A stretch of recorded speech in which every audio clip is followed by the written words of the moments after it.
Okay. Okay. So, welcome.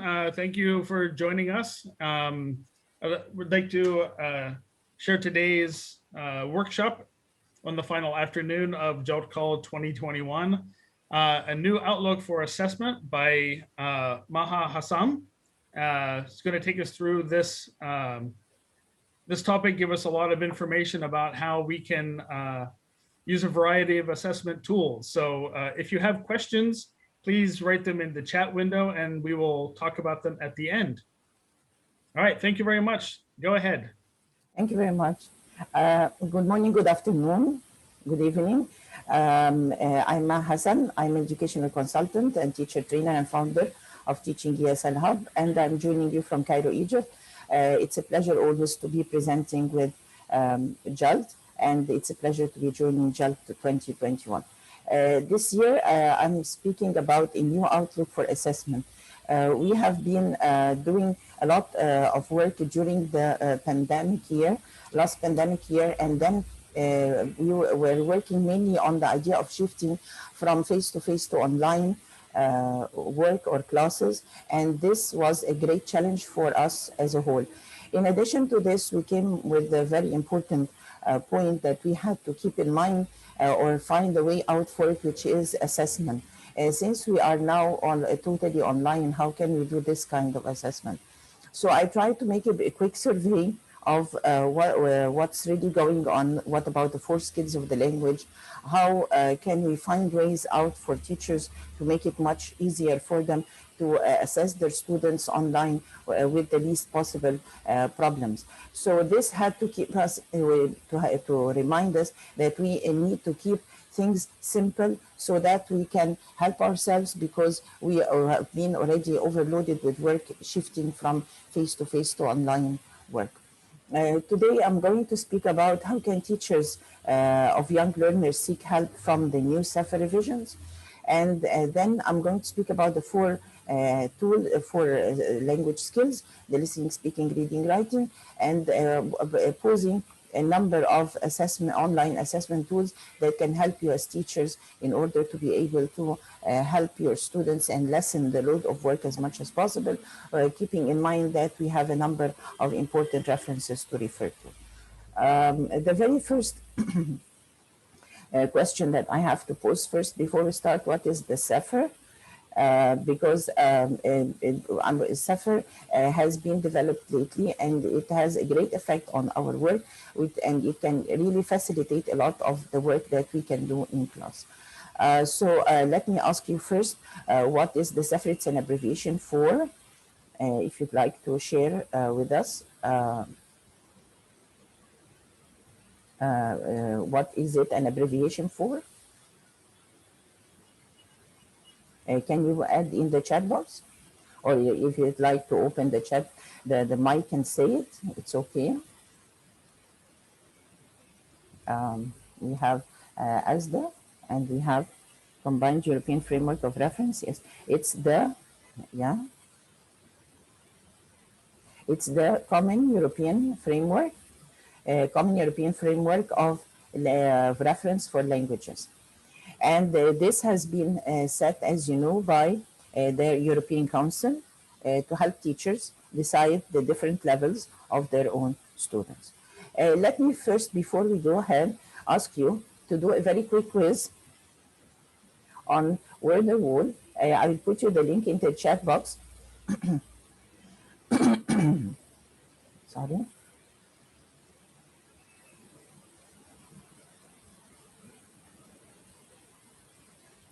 Here is the link. Please go to the link and do the quiz very, very quickly.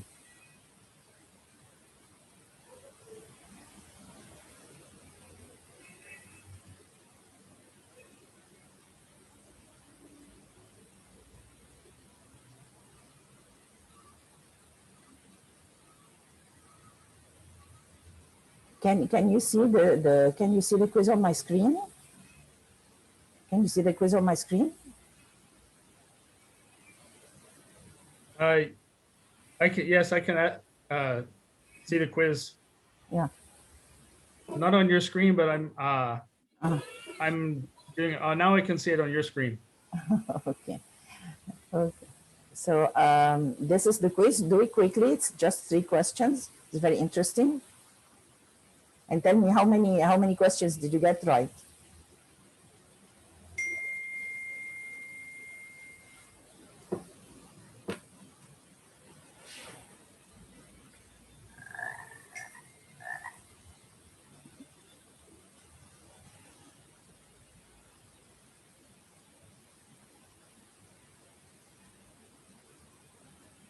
This is on Wordwall. Okay. Oh, why ever? It's okay. It's okay. No problem. You're going to get the full mark after you finish. Okay. What about the other attendees? What about Asda? And what about Tia? Tida? Have you done it?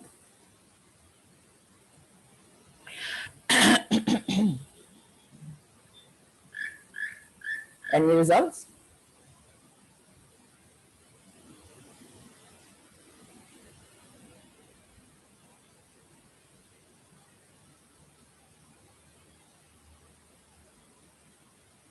Azeda and Pia, have you done it? No. If you didn't see the link, open the chat window. The link to the In the quiz is chat, in the yes. chat window. It's in the chat, yes. You just press it and you get on the quiz.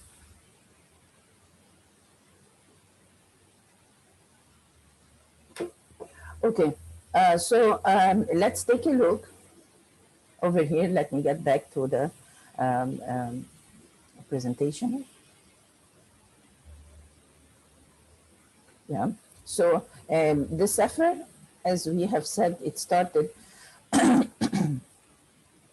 CEFR, it has been set up by the Council of Europe in 2001, and it was mainly set for to provide a method of learning, teaching, and assessing, which applies to all languages of Europe or in Europe.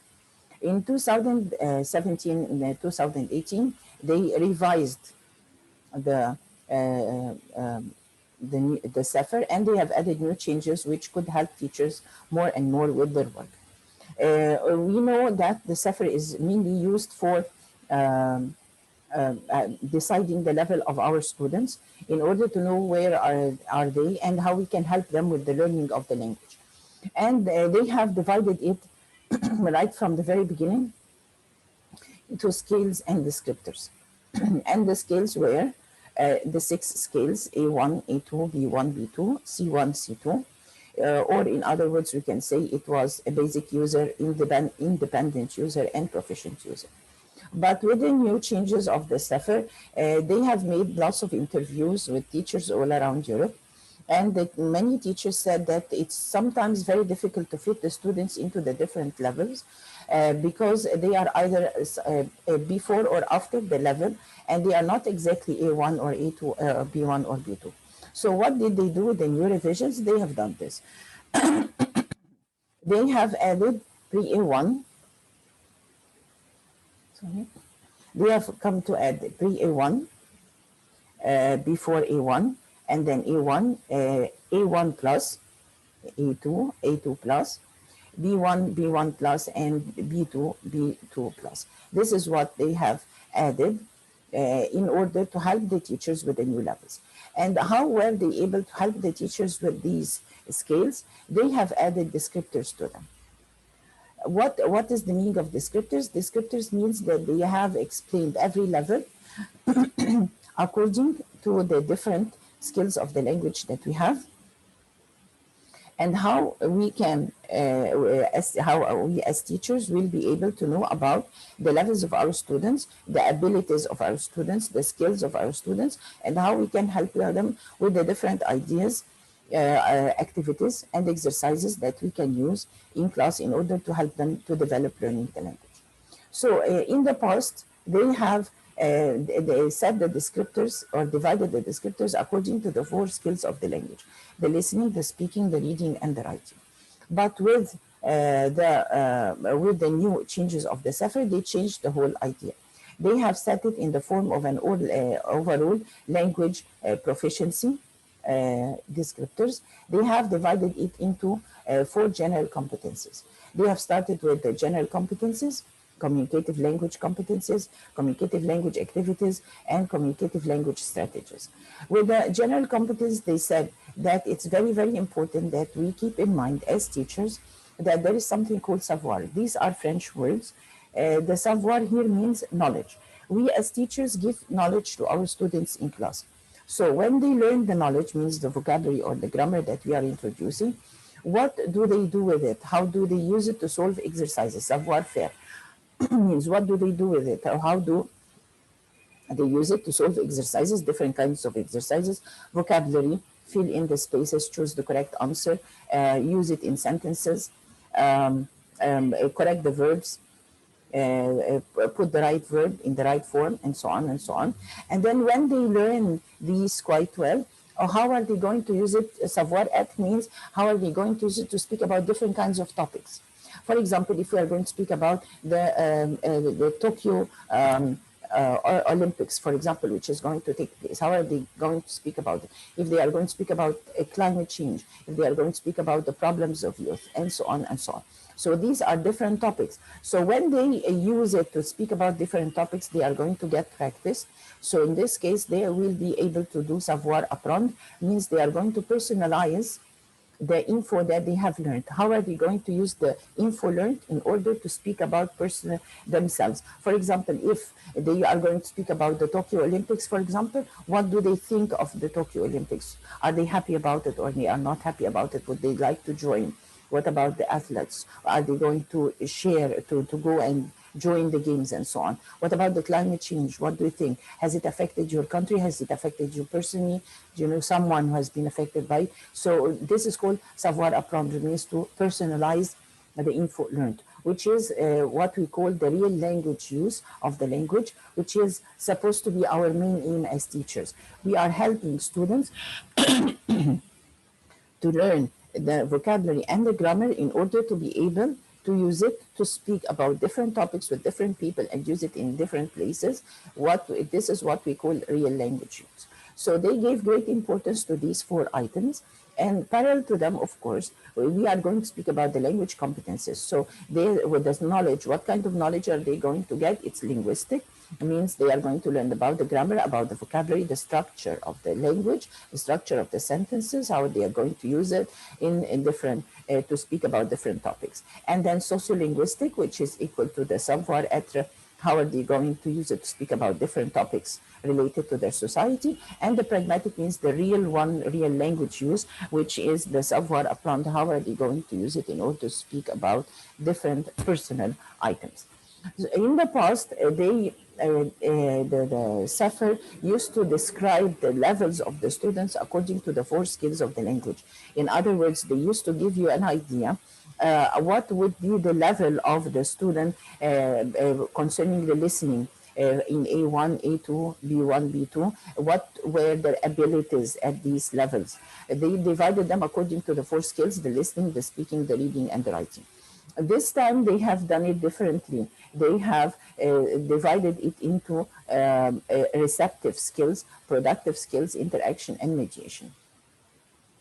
They have divided it into the receptive skills, as you know, the listening and the reading, and the productive skills means the speaking and the writing.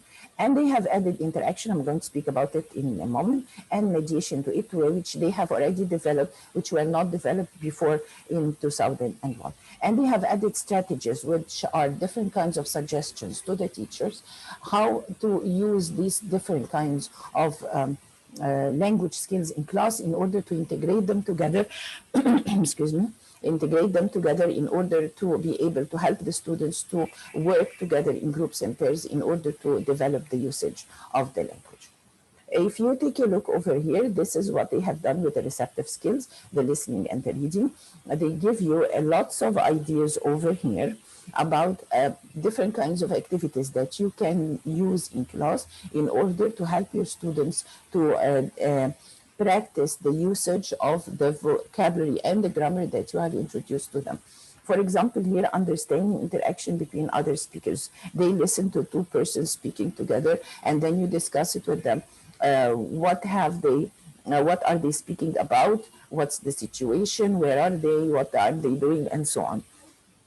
Listening to a member of a live audience, listening to an announcement of instructions, listening to audio media recordings, for example, a film, a video, a documentary, and so on. So they are giving you a number of ideas over here which can help you as teachers in order to think of different ideas that would be of great interest to your students in class and make it more attractive and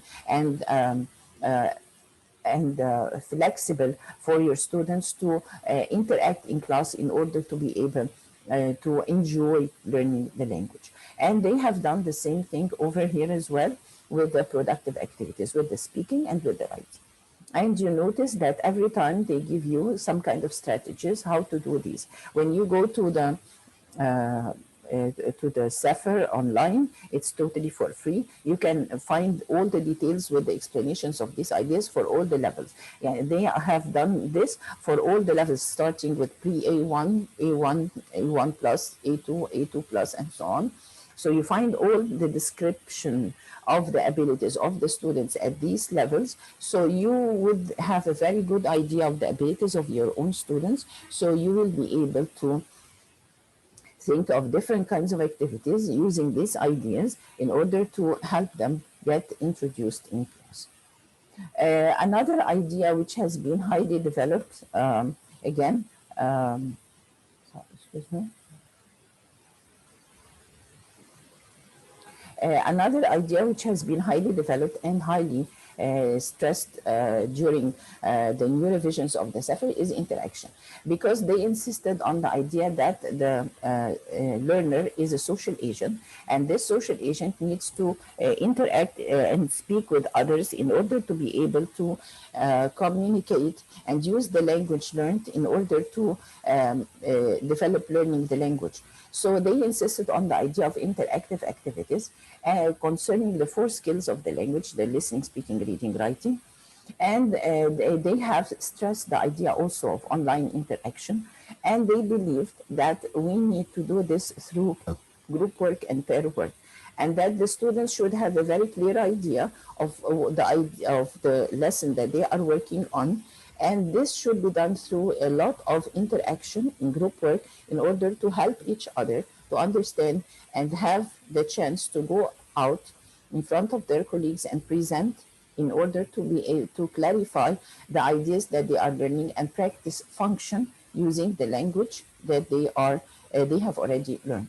So as you can see over here, they have given you a number of interactive activities for the speaking, for the writing, and even for the online interaction. And as you can see, for the online one, they have stressed the idea of online conversation, discussion with others, and the goal-oriented online transaction, which is very, very important. That when you work, ask the students to work with others online on the other side of the world, there should be a goal for this. We needn't ask them just to open their mics and speak to somebody for no reason. We need to have a goal. For example, there are lots of teachers who exchange classes online, and they decide together which topic they are going to speak about. For example, each one is going to speak about his own country and give an idea, a brief idea about it with pictures and so on. So that can be a goal for the students. So when they prepare, they have an idea, clear idea in mind what they are going to speak about. So this is very important, this idea of goal-oriented online collaboration, because it makes a great difference to the students, because it helps them to concentrate on what they are going to work on. At the same time, they have, for the writing, they have added this idea of correspondence and exchanging emails and messages and notes together, in addition to the speaking activities, the usual ones. Another very important idea, which has been highly developed with the new CEFR changes, is that of mediation. And by mediation means the text, the medium that you are going to use in order to speak about um, to teach your students your lesson. For example, what kind of text are you going to use? Are you going to use a comprehension passage? Is it going to be a story, a newsletter, a newspaper article, or is it going to be a comprehension passage from a book, or is it going to be a listening, a video, a documentary, a story even online? So what kind of text are you going to use? This is called the medium or the mediating text that you are going to use. For example, they are giving you here, for example, relaying specific information in speech and writing, explaining data, graphs, and diagrams, for example, like those of the IELTS, for example, processing text in speech and writing, translating, note-taking, expressing personal response, analysis and criticism of a creative text. So what kind of text are you going to give to your students? And then when you decide about the text, how are you going to pass the concept of this text to your own students? Collaborating in groups, leading group work, which is very important, as I mentioned before, that they have stressed this idea before. And so they have divided the collaborating in a group into facilitating collaborative interaction with peers and collaborating to contrast meaning. The most important thing that they stress that the students should be divided into groups. And these groups should have a leader and, for example, a script writer and the time manager. And then they sit together and they start discussing the passages, the comprehension passages or the text or the video or whatever we are going to use in class. And it's very important that we give them questions or we give them objectives for the work that they are going to do. For example, you are going to sit together. We are going to divide the comprehension passage into two parts. You are going to take the first part. This group is going to take the next part. Each one of you is to decide the main ideas in each one, and then you are going to present your ideas. This idea of leading a group over here, managing interaction and encouraging conceptual talk means that the students have to sit together, discuss the ideas, put it in points, and then they have to decide how are they going to present it. Are they going to present it in the form PowerPoint presentation, or is it going to be a chart, or is it going to be some kind of a quick drawing, maybe a mind map or a thinking map to present their own ideas all around. And then they are going to start presenting it together in different ways. And it would be a great idea if more than one student shared in the presentation. And so, and then they give you this idea of mediating communication, facilitating pluricultural space, which is very, very, very important. Because as you know, due to the great changes that are taking place all around the world nowadays, we have lots of immigrants all around the world. We have people traveling for work, we have people traveling for fun, for tourism, and so on. So there has been more and more interaction with people of different nationalities all around the world. And so when you get into the classes, you can find different nationalities of different students. One of the teachers that I met in IETFL a number of years ago told me that I have about 23 nationalities in my own class. Can you imagine this? 23 nationalities. This is a kind of great wealth that you can use as a teacher in your class, because when you come to a point when there are what we call argumentative points, we can ask the students from the different cultures to give us an idea about what do they think of this in their own culture, how do they deal with it, what about the traditions. If we are speaking about traditions, that would be a great class if we can discuss such things. So we can have the students collaborating together and presenting this in different forms in order to speak about their own culture, their own language, their own traditions. So this kind of group work would be very interactive, because the students have learned language over here, vocabulary or grammar. How are they going to use this to function, using this to speak about their own culture?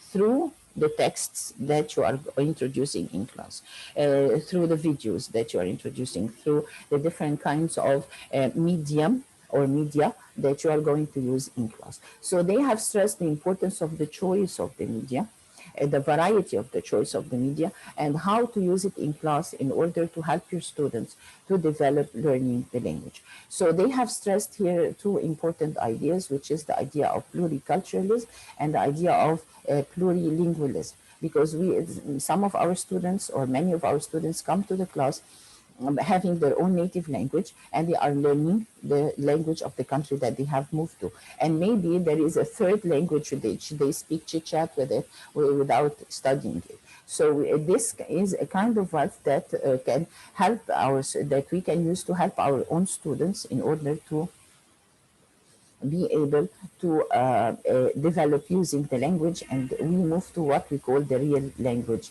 use.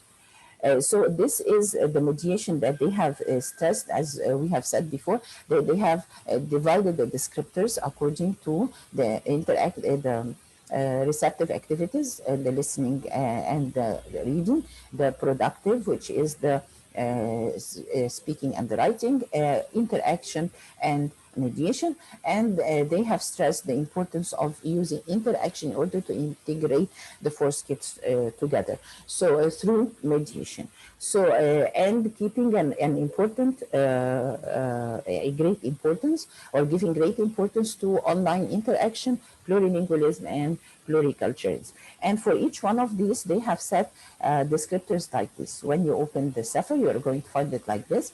They have divided it according to the skill that they are going to speak about, and then what kind of skill are they speaking about, overall listening comprehension, for example, and they have divided it according to all the new skills that they have added. We said that we before had 6 skills: A1, A2, B1, B2, C1, C2, and now they have added the others pre-A1, A1 plus, A1, A1 plus, and they have added 11. They are now in total 11 skills. So they have set descriptors for each one. Take a look at the first one over here. The PA1 can understand short, very simple questions and statements, provided that they are delivered slowly and clearly, and accompanied by visuals or manual gestures to support understanding and repeated if necessary. So see, they are giving you an explanation, clear explanation of the abilities of your own students at this level. So when you are preparing the exercises, you have a clear idea of what you can do with your own students. Are the exercises that I'm going to use, are they suitable for my own students, or do I need to make it easier or even more difficult? And as you know that we usually keep a +1, means we add a little difficulty to what we do with the students. But later on, when they start developing, we give them higher and higher levels of exercises. For example, here in B2, for example, can understand the main idea of proportionally and linguistically complex speech on both concrete and abstract topics. So they are telling us that here is the kind of upgrading for the language. So we have to keep in mind what they can do. So what kind of exercises can I give them? And these kinds of exercises, how are they going to help them with the speaking, with the listening, and so on. This is how the descriptors look like, the new ones. And again, with the mediation over here, with the descriptors as well, with the mediation, they have divided it into the different topics. And again, they give you an idea of the abilities of the students concerning each one. For example, I can convey simple, predictable information given in short, simple text, like signs, notices, posters, and programs. Over here, I can convey information in clear, well-structured informational texts on subjects that are familiar or of personal and current interest. So as you can see over here that the students, you understand the abilities of your own students. So you have 2 options here, or you have 2 chances over here.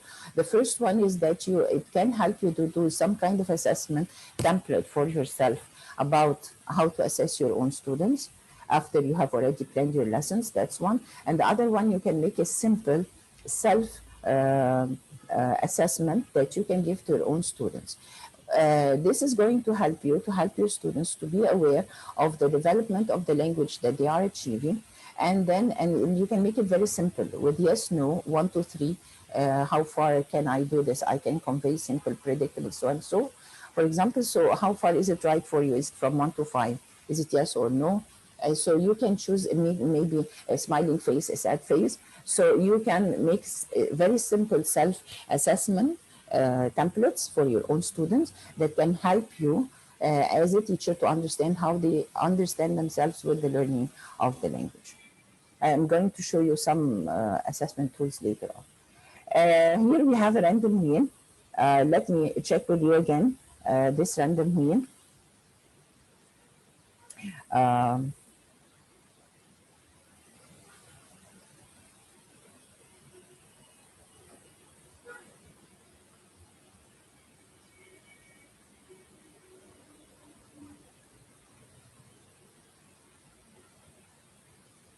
okay, can you see my screen? Can you see the, let me do it again.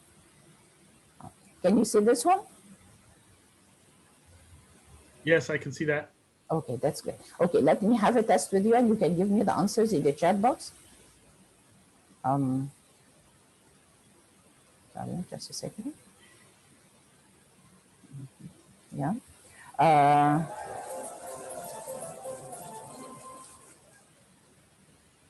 Okay.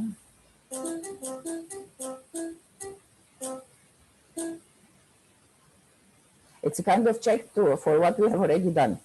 How are the new descriptors introduced? Let me ask you, how are the new descriptors introduced? Are they introduced with the 4 language skills, or they are done in a different way?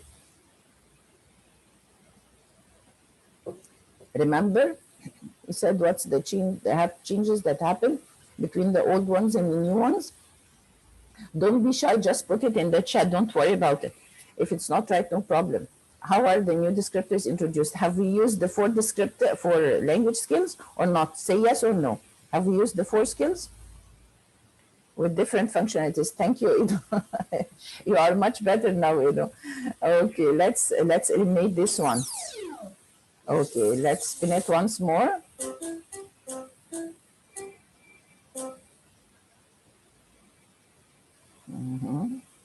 Are there descriptors for the 4 skills of the language in the new CEFR?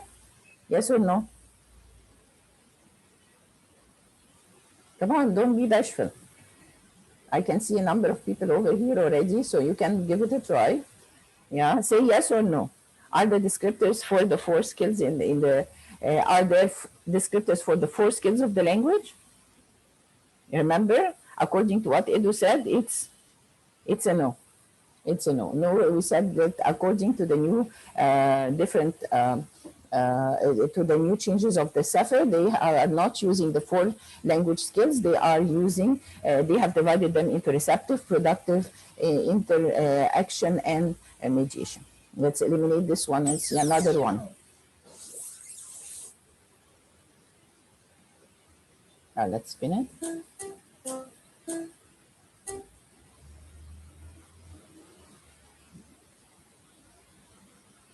Are there assessment templates to help?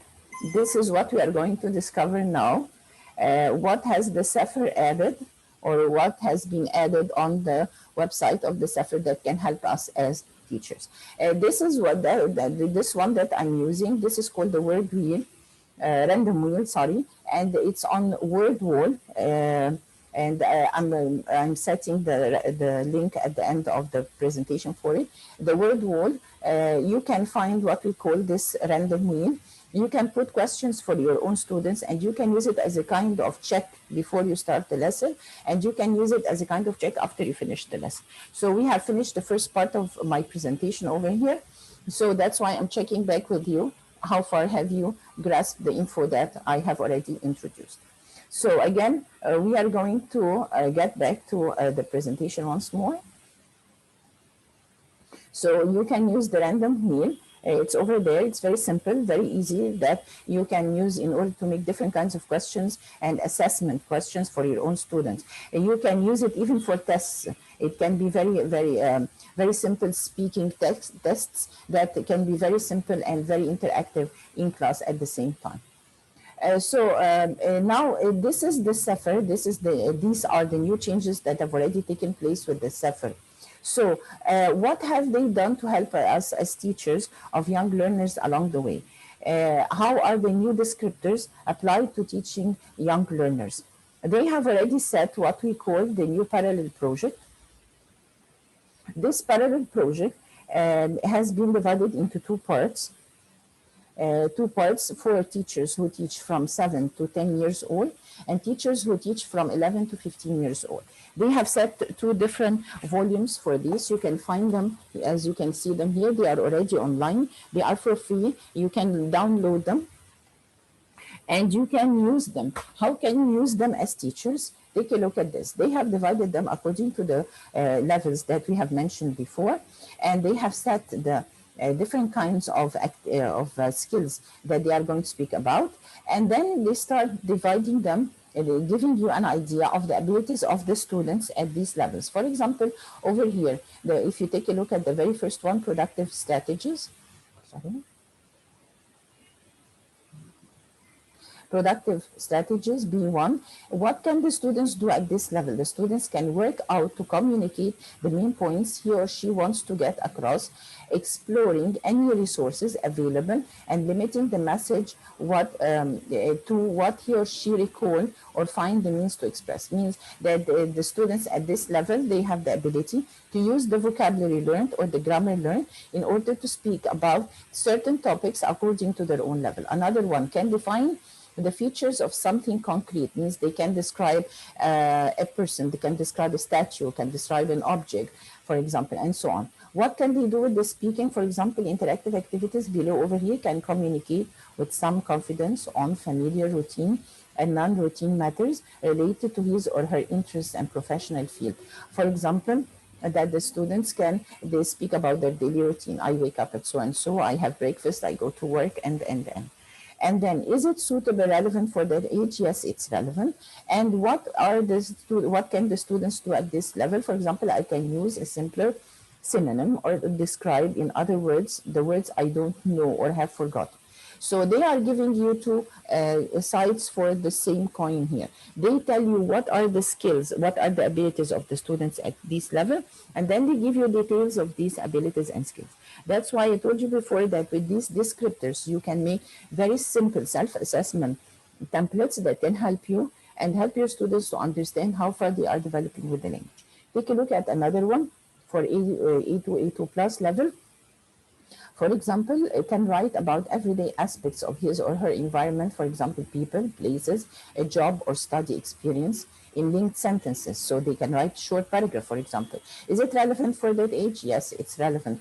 What kind of writing can they do in details? I can write a little about my school and friends. I can write a little about what we are doing in class. I can write sentences about the weather, the days I like, and the clothes we need, and so on. So they are giving you details. So these help you to understand quite well what are your students able to do with the language learned, and what kind of activities, what kind of exercises, what kind of group work can you give to your own students in order to help them to develop the learning of the language and get more interested in what they are already learning. Again, here you can find another one for B2 and B2 plus, again, for written interaction, for online interaction, and it's relevant for that, or it's partially relevant. So it gives you what's suitable, what's not suitable, and what you can do with it. They have done this with as I told you, with the two separate ages, from 7 to 10 and from 11 to 15. The same thing here is done with 11 to 15, with all the different kinds of competences that we have mentioned before: the productive skills, the productive skills, the receptive skills, the interaction, and the mediation. Have they, as the question that I have asked you now, have they set you any kind of templates or assessment templates that would help you as teachers? Yes, this is one of the most interesting things that you can find over there. You can find different kinds of assessment templates that you can use, and these templates are graded from very simple ones for very young children to even university students and adults. For example, here you can find a template like this. You can use it with your own students by the end of the week or the end of the unit, for example. These are things that I have learned, so the students can add the words or the expressions that they have learned, the grammar, whatever they have learned. These are the things I have enjoyed learning. Easy, what have you found easy? What have you found difficult? Another template like this would be like this if you would like to check how they are enjoying the learning of the language and the different kinds of activities that you do in class. So they can say, I like, I don't like, I am sure, I'm not sure. So it will give you the chance to understand how far they are interacting with what you are giving to them and if it's suitable for their level or not. For this one, my word wall, they can add the words that they learn along the way all through the week. And this can be suitable somehow for beginner adults, for example. When I want to learn something new, I like to. This can be used with older students, for example. Learning how to learn attitude and motivation. You can start using this with high school students, with the middle school students, with even university students or others. And of course, you can, you can adapt it according to what you really want to ask them about. Again, you can find more and more of these. The link is already at the very end of the presentation. You can find different kinds of templates that you can use and adapt and adjust according to your own classes and the needs of your own students. So now we come to the most important point of our presentation here, which is the online assessment tools. Online assessment tools, I have divided them according to the 4 skills, and I tried to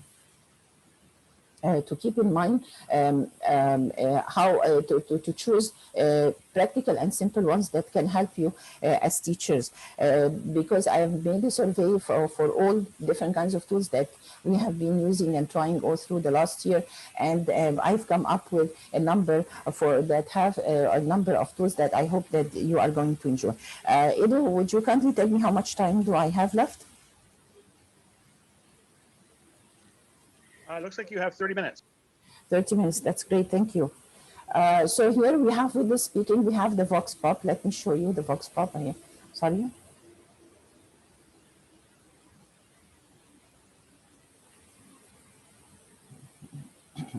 Sorry.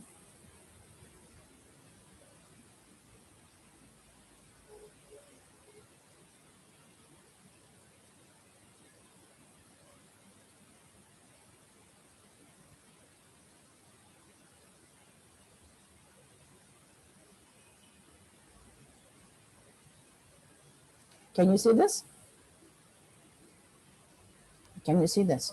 Yes, we can. No, that's great. This is the Vox Pop. It's a website where you can put jokes, use jokes, random jokes on the screen, and you can ask your students to interact according to them. Or even you can ask your students to think of different kinds of jokes, and they can put them again on the screen, and you can start asking them to discuss it using the vocabulary already learned. It's an idea. It can be a kind of helping the students to relax about speaking without feeling that they are doing something wrong. They are just enjoying using the functioning, the vocabulary that they have learned, and you can even put more serious ones. It's up to you, and then you can ask your students to comment on them, and then you can evaluate how far they have gone with the usage of the language. Another one would be the Flipgrid. Flipgrid is a very interesting one because it helps the students to discuss more serious topics. Let me open it once more.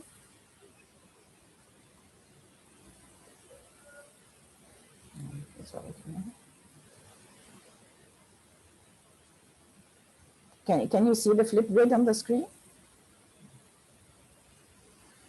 No, not right now. We only see you.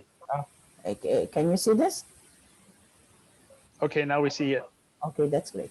So with the Flipgrid, you can make a website, you can sign up for free, and then you can introduce different kinds of topics for your own students. And these different kinds of topics, the students can comment on them using videos, or they can even write, and they can act things together. They can make some kind of conversation together. They can act things, and they can add as you can see, there is a video here that explains everything in details for you. And then you can post it to your own students. You can either do it with them inside the class as a kind of practice for speaking, or you can give it to them as a kind of assignment to do it at home, and then you check it, and then you present it to the other students in class, and all the class can see it online, so they can see the work of each other, and they can benefit from what each of the other groups have already done, or each of the individual students can do. And it's very interesting because it can be used with any topic, with any, not just with learning the language, it can be used with science, with math, with different kinds of topics. The most important thing is that you put a topic there, you put an objective, you put different kinds of questions for your own students. What do you really want them to do? So they take the topic and they change it into, and they answer the questions in different ways according to their own perspective. And then you check their own speaking. How far have they done with the speaking? What about the pronunciation? What about the structured sentences that they have used? So you can make notes for them, and you can record your response to what they have already done over there. So this is a kind of mutual benefit, because sometimes we don't have enough time to do this with the students in class, to evaluate each one or assess each one of them and give them feedback. So you can give them feedback online, and they can get in and check it, and then you can give them another one, and so on and so on. And you can give a brief at the end of the class of what has been done and how this has been useful for the others. And you can even show them the best presentations, so they can benefit and discuss it and analyze it with them.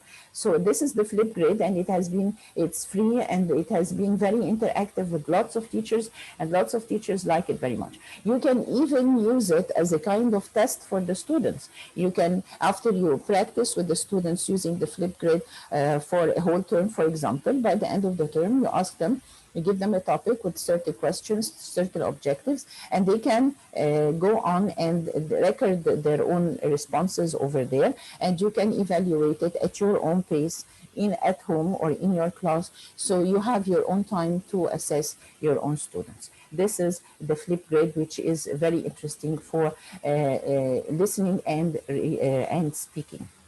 Let us take a look again at another one. Stop sharing this one. Here again, we get to this one.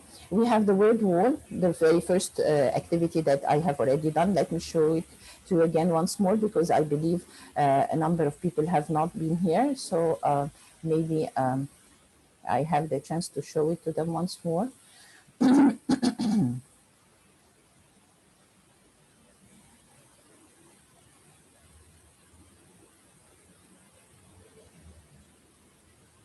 Again, the word wall, it's very simple, very easy. Let me show them my activities.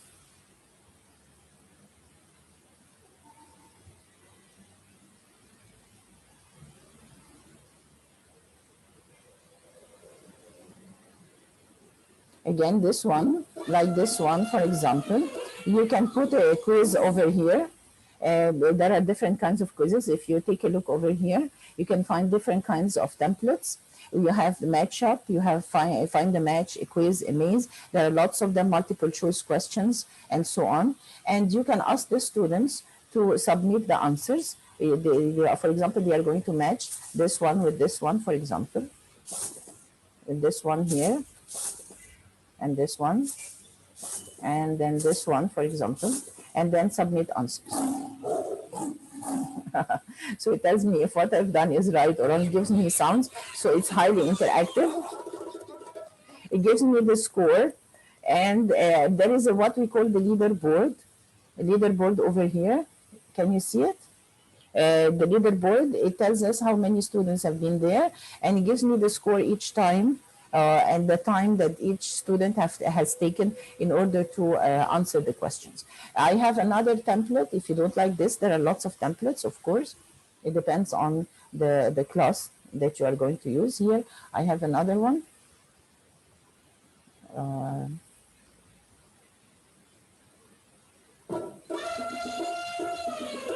Not this one. I'm sorry. It's not.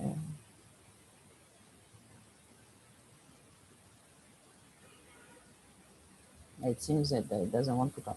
If you can see this, the skills over here, I have the question with the numbers and I choose the number, which is the correct one. And then I choose it and submit the answer as well. There is also this wheel, the idea of the wheel. Again, it's very interesting for the revisions.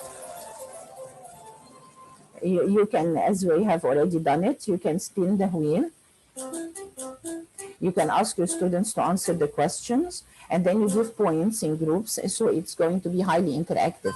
You can do it as a kind of help for your own students to break the fear of speaking and answering open questions in front of their peers. So you can do it for the speaking again, and it can be done for a kind of revision. So you can do it in the form of practice in class, and then you can do it in the form of revision, and then you can do it in the form of a kind of test online, very quick test for online for your own students. So there are different other ideas, lots and lots of ideas over here that you can find them. You can use them according to the needs of your own classes. Again, we get back again here to our PowerPoint presentation.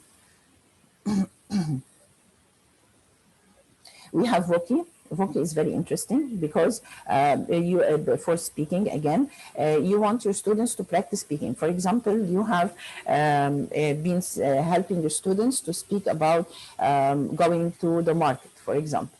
So you ask your students to go home and think of a kind of conversation with their own peers, and then they can make an account on Vooks, and they can record that short conversation, and they can give you the link to it, and you can get in and listen to them and see if they have done it correctly or not. The same thing can be done with the extempore, but the extempore is not free. Vookaroo, same idea, it's just for recording, nothing else. And speaker time, speaker clock, it's a timer, it's very nice because, you know, for example, with the tests like the IELTS, for example, you want to help your students to practice using the language, but they are always afraid and they are always worried that they are going to make mistakes because of the timing, and they believe that they are not will not be able to finish on time. So you can use the speaker clock time to set for them time, for example 3 minutes, 4 minutes, according to the IELTS or the speaking exam that they are going to go through, and you can help them to make practice according to this. And then when they come to the test, they have already got used to it, so it's going to be much easier and less stressful for them. These are the different kinds of very easy, very simple, to the point tools online that you can use for the assessment and practice of the language of your own students. What about Cambridge assessment? Cambridge assessment is very interesting as well.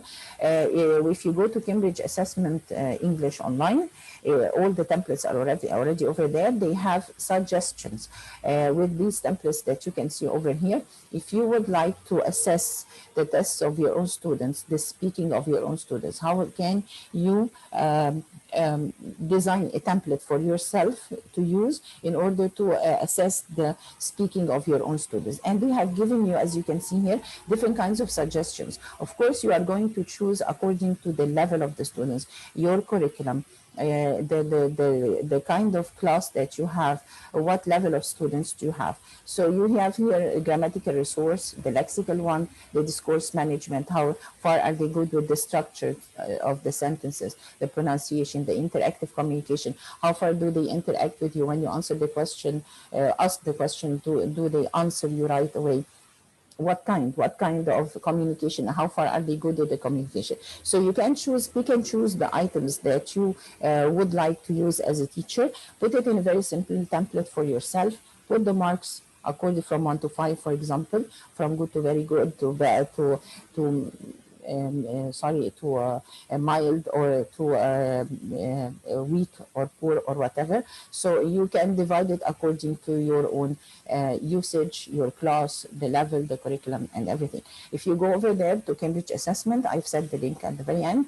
Again, you find assessment, full assessment for this with different ideas, and how you can even, as a teacher, use pictures in order to test the speaking of your own students, and use stories in order to test the speaking of your own students. Very, very interesting, and it can help you a lot as teachers. With the listening, I adore this one. It's the British Council website of Learn English. Have you used it before? I'm sorry.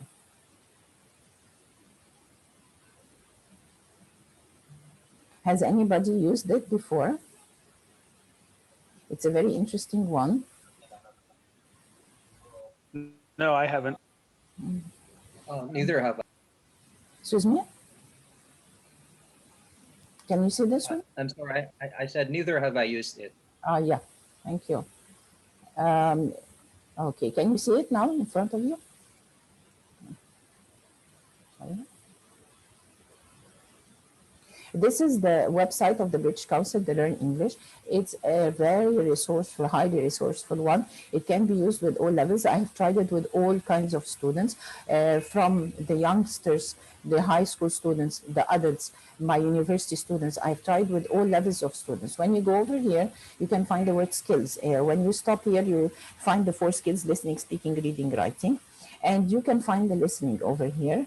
When you get to the listening, you can discover, you can find, choose the level. For example, beginner A1.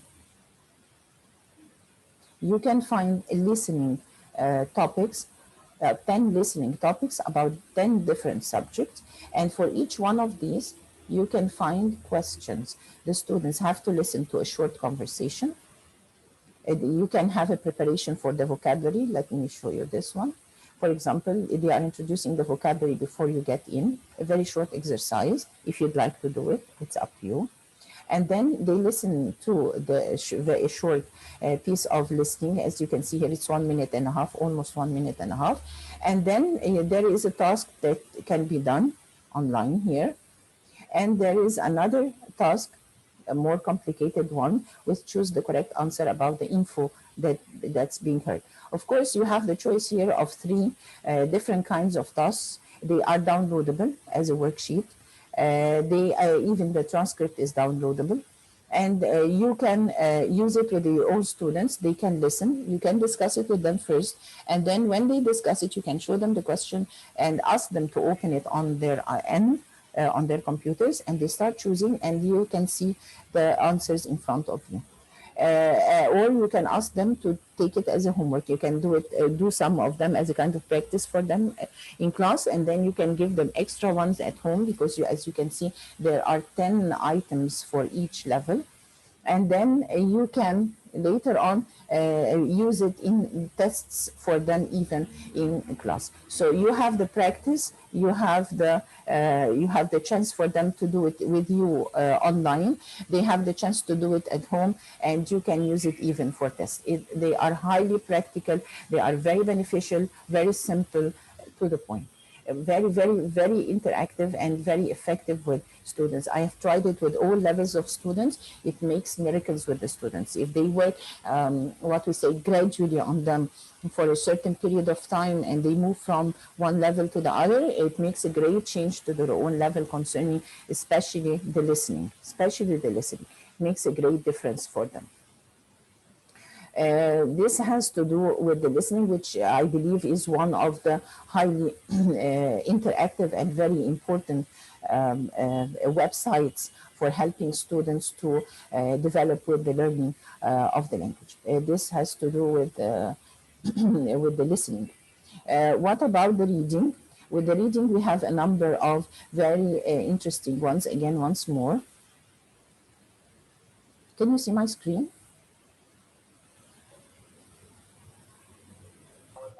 Not yet. Not Yes, yet. I can see. Okay. Here it is. Okay. We have with the reading, we have Vooks. Vooks is a very interesting website. You have lots of stories over there, narrated stories. You can open the stories and discuss it with, read it out loud with the students, and the students can discuss it. So you can give the different students different stories, and in groups they can sit together, read the stories or listen even to the stories, and they interact. You give them questions that they can answer, and then they give you back the feedback to the whole class about what they have understood. You can even use one story, divide the story into parts for all the students, and each group of students can take a number of questions, and they can answer the questions and then present it to the class, and then you can collect the whole item of all the items of the different kinds of stories together, so the students would be able to understand the story and start developing the listening speaking skill, and at the same time the reading skill. Another very interesting one is called Think Link. Let me show it to you as well.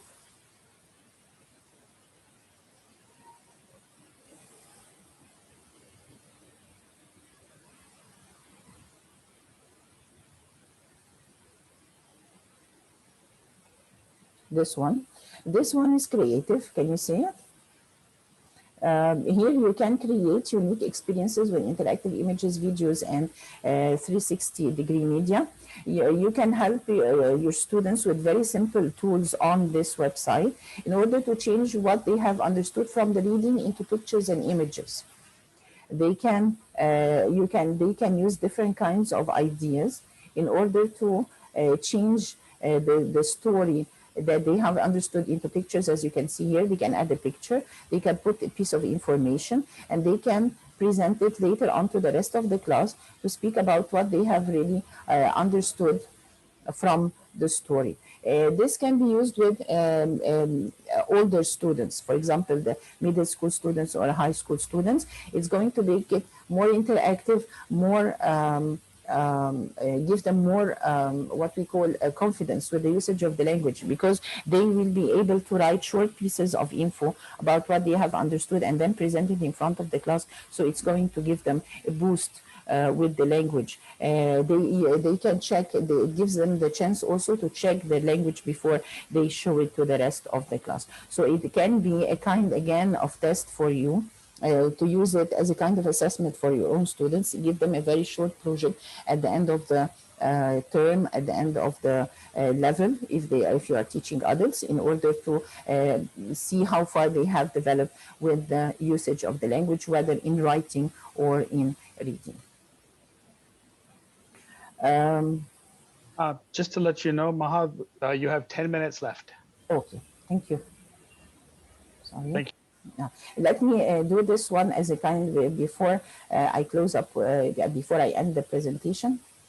I would like you to do this. Would you kindly go one of the reading tools also that we that's very practical, very effective in testing reading, testing different kinds of info that you give to your own students. We have Socrative, Quizlet, and Quizalize. They are highly practical and they are very simple. They help you to make different kinds of exercises. And when you put the exercises over there, you ask the students either to do it in class or to do it as a kind of homework, and you get the feedback for what they have done. Would you kindly now go to write zi.sh, and then when it opens, put this number. You are going to get a quiz. Try to answer a quiz, this quiz. I can put it also in the chat box.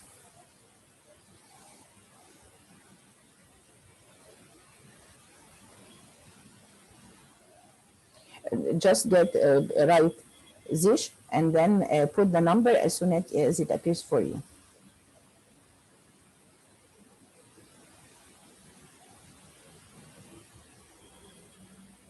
And tell me, what have you found out?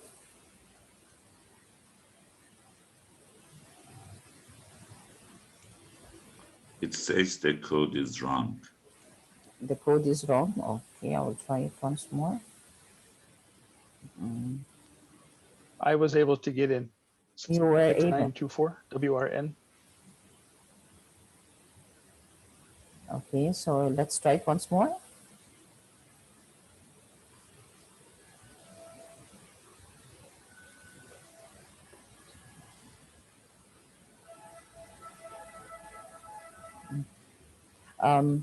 Kav, were you able to get in?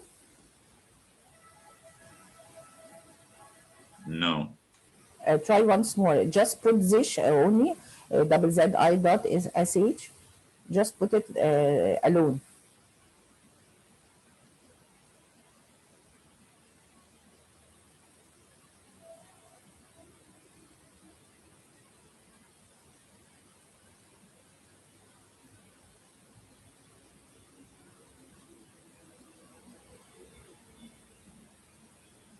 It doesn't accept the code, but I was able to get in.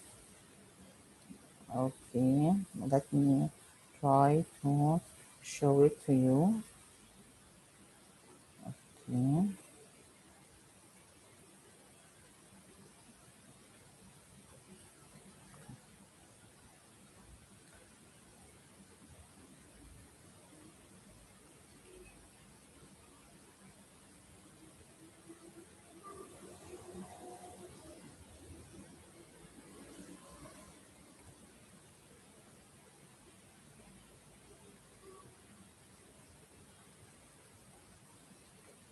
I was able to get into the website and log in, and now it says join class 1 Okay. and to pick a name from the list. Okay, that's great. Okay, let's do it. Okay. WRN 6924. Okay. Let me show you because we are running out of time.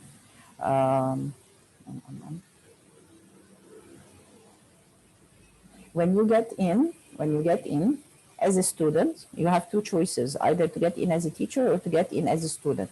If you get in as a student, you get into the class because I've already set the code. So you put your name. If your name is already over there, you choose your name. If not, Edo is already over here. You can find Edo, Claudia, and we find the number of people over here. That's great. So these are some of the previous students. If I'm going to get in as a teacher, log in as a teacher, I'm going to get in through my own account. I will log in with the Google.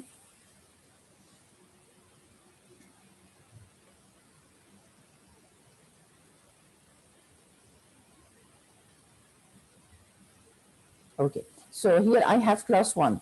Let me view the class.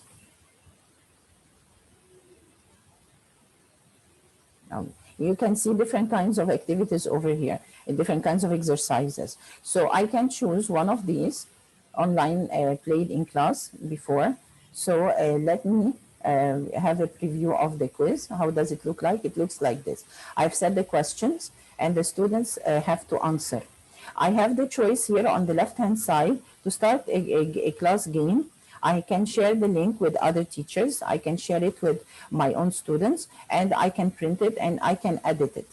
And the students are going then, if it's okay, I publish I create the quiz. It's published for the students. So what happens after that? The students answer. When they answer, I get a list of what they have already done like this. I have the names, I have the average, how far they have done with the different kinds of exercises. And it's the very interesting thing is that you can ask the program to give you to sort you the results of the students according to the last name, for example, or first name, highest numbers, marks first, lowest ones. They can do it with more than one attempt, and you can ask the template, the app, just to show you the last attempt the newest the students have already done. Display the best attempt, the first one, the last one. So you get a full view of what your students have already done. So you give them the quiz. You can either do it in class and you find the results on the spot, or you can give it as a kind of homework for the students again on the spot. These are very simple, very quick, very easy, and they don't take time at all to do them. I think I have 10 minutes only left, Edo, or maybe less. Edo? Yeah, you have about 3 minutes left. 3 minutes. Oh. So I'm sorry, I won't be able to show you. I wanted to show you how to create it in steps, create a new quiz. You can get it like this. Just quick check. And then you can choose the kind of questions, and you can add the questions, and then you publish them or save them, and then you can decide what you are going to do with them with your own students.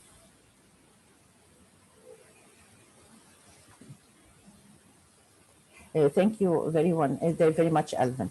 Let me stop sharing this one. Let me try to wrap up as quickly as possible.